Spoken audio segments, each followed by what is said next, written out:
You know, there's a lot of misinformation out there about farming, especially when it comes to pork production. This week, the Greenways open up the doors to their hog raising facilities and show us just how important animal comfort and care is on their farm. So yeah, 2006 was the first barn. Sow barn up there, I think, was 2007. So we did a couple groups of pigs. We actually started some of the sows as they raised them up as young pigs. They took them up to the barn and then used them as sows. There's a winter snowstorm and it's 30 below. You come to the pig barn, you're using a lot of propane, but it's still gonna be 65 degrees. Yeah. Where there's no air conditioning, so on those 90-degree days, it's not gonna keep it 65. Right. When it does get that hot, eventually this curtain on the one side drops. Yeah. All of these fans will turn on. It's basically almost like a solid bank of fans on the one wall. Forces about a 5-mile-an-hour breeze through the barn. And then if it puts some mist out, if it keeps getting even warmer, then the mist will automatically turn on for 2 minutes, off for 10, increase as it gets hot. So it really is pretty darn comfortable in there for them. Water meters, it's one good way to track kind of health of the pigs. If you write that down and then see how much they use, they say you can tell a day or two before you see anything, and you'll notice the water will drop. We got 8 loads out and we got 5 loads left, so you're not third full. Out yes. Right now. Yep. Yeah, they're pretty cozy and content right now. Yep. I'm more flexible than I look.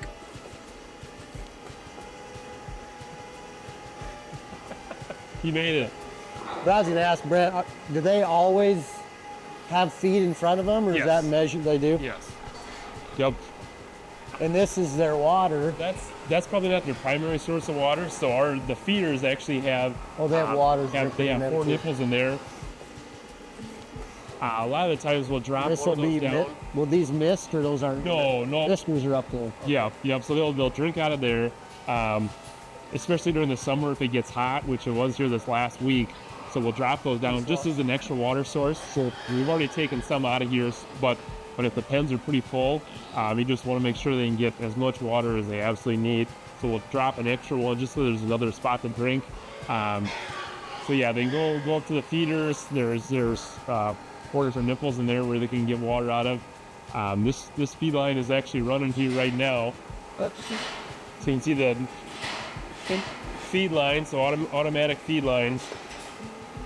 So the feed that we grind out of our mill will come into the bulk bins, and then the lines will run it out of the bins into here. Another reason for the expansion at the sow barn is there was a few other people from southwest Minnesota, northwest Iowa that wanted to start getting pigs. Good thing about South Dakota is we're not very pig dense, which helps disease or things like that. So we used to get pigs, they were probably 18 or 19 days old when we would get them, and they weighed 12 to 13 pounds. They realized if you can keep that pig with the sow for an extra, say 6 days, so they're 24 days old instead of 18, 19, by keeping that pig on that sow for an extra 5-6 days, and gaining those few extra pounds, they get off to so much better of a start. You will finish 7 to 10 days earlier and use less feed. The pig is healthier. You have to use less treatment or anything like that. Just by getting them off to that better start, you're more efficient downstream. Yep. It's better health of the pig and everything. So when they did that, of course you have to increase your number of farrowing stalls because they have to stay there a little bit longer. Right. So that was part of the expansion as well, to get an older, healthier pig. Always looking to do something to help the health of the pigs and the efficiency of making it up to market weight. Yep. Yeah. Cool.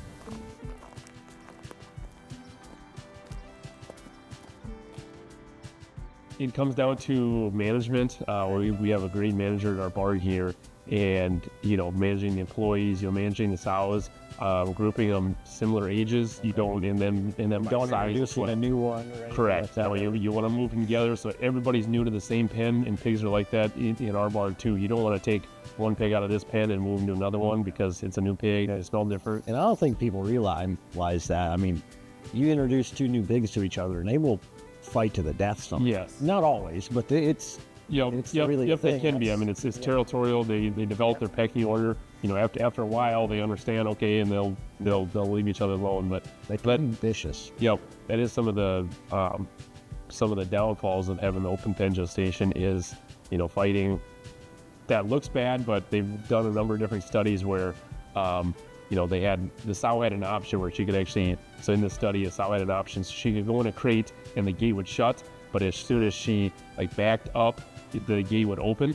And the studies that they did was that if the sow had the option to either be in the open pen part or kind of in her own crate, it was something like 80-90% of the time she actually wanted to be in her own crate. Yeah. They're comfortable, it's kind of their happy place. They know they're safe. Nobody's gonna pick on them. You see, sows are out walking through snow drifts. If it's raining, the pigs are laying in the mud. I mean, they're probably pretty happy, but not the best for the health of the pig. Yep. That was kind of the selling point of a barn. So right. Checked, okay, was this not that you're gonna tear it back down, but it made you feel good that you're doing it for the right reasons, for the employees working there, as well as for the pigs. Like I said yesterday, there's so many times where it is a muddy mess, or it's cold, or it's 30 below outside, and you go in the barn and it's 65 degrees and the pigs are as comfortable as can be. Yep, that's great. Very cool. You try to capture that entire value chain of the product. That's the reason to become a packer.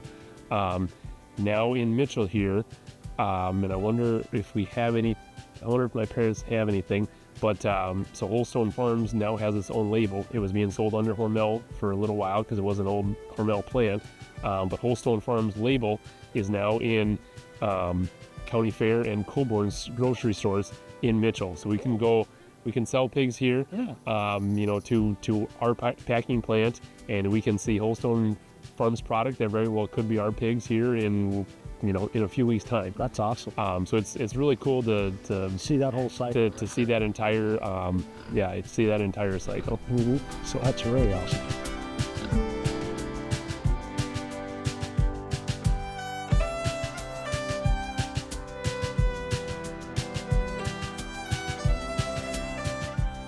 Getting pigs to market in the most healthy and efficient way possible is always a top concern.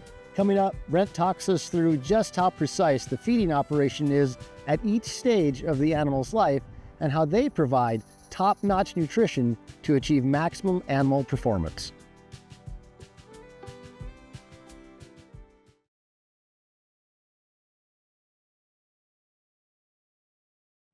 We built the feed mill in 2008. That was one thing. We were getting all of our feed from Corsica, the feed mill down there, and did a great job. It's just, it was expensive. There wasn't a very big market for feed mills in the area, so it was expensive. So yeah, this is kind of the brains of the operation. So if we want to load something, we'd just say, okay, I want to load a ration. I'm going to load ration. These would be ration number 21. I'm going to load ration 21. How many tons of that do I want? I want 8 tons. Which feed path? So that is going to be going for this barn. 2 of the bins are for one half of the barn.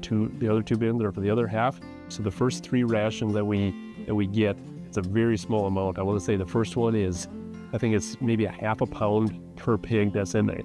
And then the second one I think is like 2.5, and then 7.5. So it's a very small amount per pig. Those 3 are brought in because they have a bunch of extra ingredients that young pig needs. Steamed rolled oats are one big thing. They smell really good. It Get some to eat. Yes. Yep. Absolutely. A number of different other things. So that's the first 3 rations, and then we start with our on-farm grind rations. So there's 7 different rations that the pigs are on. So if you think of it, they have 10 different rations while the time they're here. The first 3 probably last them 2 weeks, maybe 2.5 weeks. So about every other week, they're switching rations.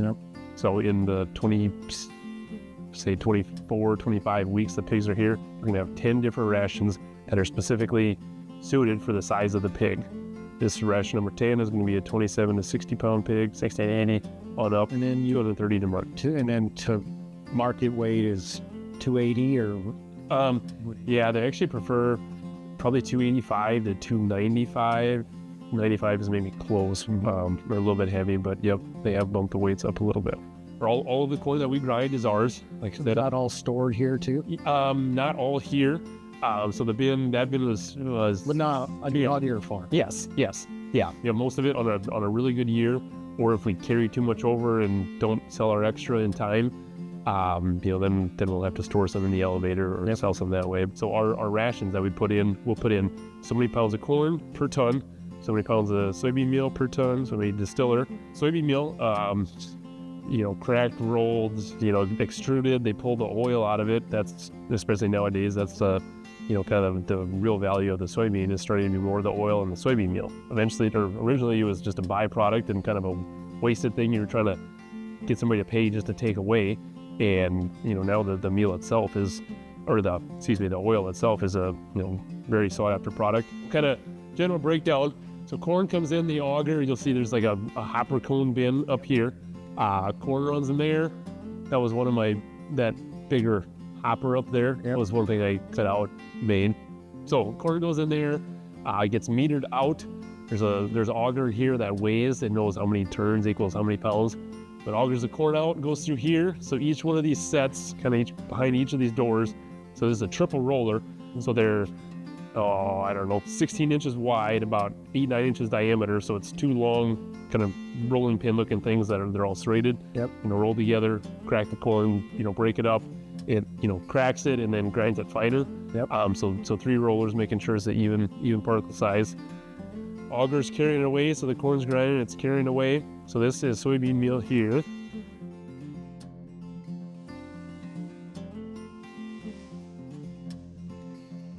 Livestock guys, the soybean meal is an awesome feed source. We would love to feed as much soybean meal as we could. Up to a certain point. The only reason why we don't is because it's cost prohibitive. At some point, it's easier to add a little more corn and then a little bit, like an extra 2 or 3 pounds of an amino acid, specifically lysine. Just a little up your protein. Yes, you can up 2 pounds of a lysine amino acid and then save 50 pounds of soybean meal. So that's more efficient. Yeah, it's our nutritionist balances the price out. We will keep upping our rations as much as we can to use more soybean meal, because this is natural amino acids in here versus, these are still naturally derived. But you can cut back your dried distillers. Yes, each one of these is a different amino acid. So you can see here we've got threonine, monocalcium phosphate, methionine, tryptophan, and valine. Yep. Not adding anything unnatural or what? Nope. Whatever you have, it's just like you and me trying to eat more steak or more vegetables. Yes. To get those, yep. But we actually narrow it down to the actual nutrients that they need, and we add that to that ration, right? Yes, absolutely. It says, okay, for 8 tons, I need 5 pounds of this per ton. So boom, it's going to put 40 pounds of that in. Go down the road. Fill it up. This can hold 650 pounds, so it'll fill up however much it needs for the size of batch. If you put in too big of a batch, it'll split it into 2. The soybean meal, I believe, except for maybe the monocalcium phosphate, I believe has all of these things. It's just how much of a total product do you have to feed to get that amount, or instead of adding an extra 50 pounds of soybean meal, you can add a half a pound of this thing.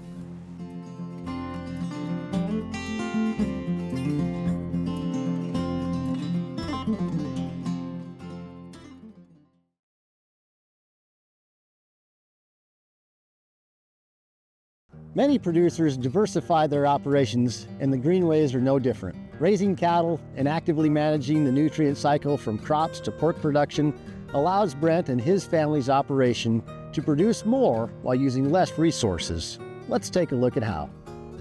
Just locked them up here to give them a little bit more time to pair off and get nursing good, and get some nice dry area. The lots are a little bit muddy, so just allowing those newborn calves some isolation with their mom, make sure they got a good bond, and make sure they're dried off and they're going to be healthy and all that. Absolutely. And check them and maybe kick them out if they're good.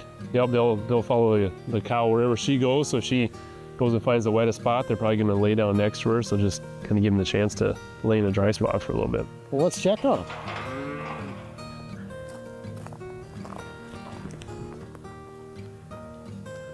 Oh, and you got cameras in here. I do. Yep, A cameras. Oh, that's awesome. Yeah. Work smarter. Yes, absolutely. That's that. What's this little guy doing? His mom's probably the tamest. She was the first one when he got him. Got him as heifer, was the first one to eat the cow cubes out of her hand. Yeah, he was the one. Still got a little dried mud on him. He was the one that was right out here. I came over here last night and I was debating whether or not I should lock them in. And I came out here and she had just had them out in the mud, and I go, yep, they're getting locked in. And yeah, you're kind of like your mom, just as content as can be. And Yeah, no kidding. scratch your nose. And Well, big cows, and they're having big calves, it looks like.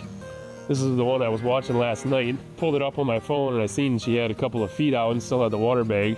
So I stayed up for a little while and snoozed and woke up an hour later and still hadn't calved. And I go, okay, and went back to sleep for another hour, and I woke up and then I seen 2 white-faced calves, and I go, all right, well, she must have had them, and he's on the ground and up and going.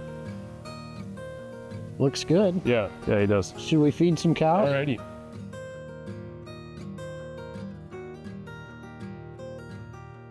So usually what we're feeding our cattle is a mix of ground hay and then corn silage, or possibly a little bit of sorghum silage, possibly. This is all corn silage, but in the ground hay here, it's about a third alfalfa, and then we also have some millet grass that we had cut off of a field, and then we also have some oat straw. The oat straw, we actually had, there's a little bit of oats in it, but mostly just as kind of a base or a filler for them to get to that dry matter.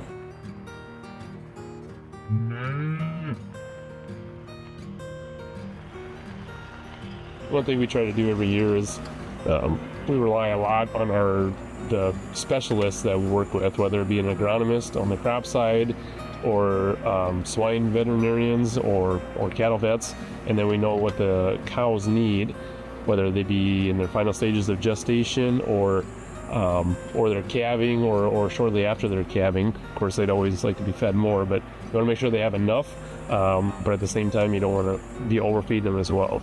The vets that we work with will either take livestock into them, or they can come out with their pregnancy testing or check at bulls. They'll come out. Otherwise, if it's one single cow that has an issue, we'll probably take her in. But the nutritionists, they'll come out and take a look at things.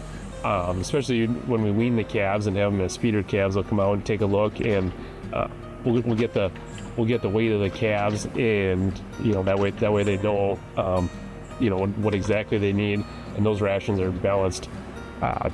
Very, very fine-tuned, I would say. And there we're using some wet distiller's grain, ground grass hay, a little bit of corn, not too much, and then corn silage as well, along with some pellets or minerals that we would add in there as well. For the cattle feed, it's very fine-tuned, and that's almost exactly what the calves need. Same thing whenever we're using our swine nutritionists. A lot of the time, obviously you can't take an entire barn of pigs to somebody to have a look at them, so our nutritionist will come out and take a look at them, see if there's issues, kind of seeing how they're growing, do the most with each amount of resources from the land that we can, help them gain as much weight through the same amount of feed. That just helps you be a little bit more sustainable and use less resources.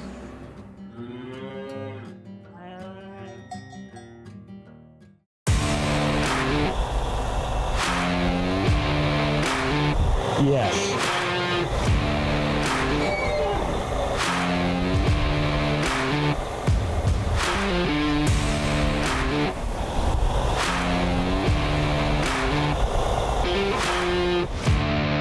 Let's talk about this monstrosity here. I've never seen this done. So Yep. we got some sort of a big pump, right? It's pushing a hose that'll be hooked up to that. Yes. Yep. And then that comes into the machine and gets distributed down each of these hoses. And this is full of manure. Yes. Yep. Which is a liquid-ish. Yes. Yep. Liquid, especially out of the sow barn. Okay. Puts that nutrient management, the manure right down into the soil, and then this kind of shoves some stuff back towards over top of it. So this will actually be down. So this will actually be running down in the soil. And the reason that you do that down into the soil is what? For one thing, you want to keep as much evaporation off as you can. Another side effect of that is it doesn't smell as bad for neighbors, which you're always trying to be cognizant of the people in the area. Right. You can't always, you definitely can't control the wind, but if you can think, okay, the wind is going to switch. Maybe we'll do a little bit closer to the house while it's blowing away from them, and then we're further away, just to try to be good neighbors. So you're just trying to do as good of a job as you can, getting it down in the soil. Helps it from evaporating, so you're keeping all the nutrients there that you can. So that's saving you, saving you having to put a commercial fertilizer on, which is saving you time, labor, and running later. Well, and really that kind of completes that whole life cycle, right? So we're planting crops. Those crops need a certain amount of nutrients and, quote unquote fertilizer. You're putting a lot of that down naturally. Those crops then come to your storage bin. They get ground up. They go through a pig. Yeah, the pigs grow, and then they excrete a lot, and we're putting all those nutrients back into the soil. So the only thing you're really taking off of the soil in the long haul is a little bit of pork. Yes. And the rest, everything else is going, those nutrients are going back in so that we can grow those plants, so that we can grow those pigs again. Yep. That's kind of value-added agriculture. Absolutely. Trying to keep the entire life cycle of the product close in your area without transportation costs, trying to, shipping corn or soybeans, clear across the country, or shipping the pork, way far away. That's what we kind of say is we're the ultimate recyclers. Right. I mean, we take the nutrients or the manure from the pigs, apply it on our fields. We're gonna grow the crops, ship that. We'll grind it in our feed mill here. The soybeans, we'll go to South Dakota soybean processors. Eventually, when the plant here in Mitchell gets up and operational, we'll probably haul soybeans there and get our soybean meal right there. So our soybeans are grown here. They get hauled 10 miles. They get hauled 10 miles right back, the soybean meal, and we'll use that. Our pigs go a few hours away to Fremont, Nebraska, but then it comes right back into grocery stores here and Sioux Falls and across the Midwest. So try to keep that as much of the value chain here, not just for us, but for the area as a whole.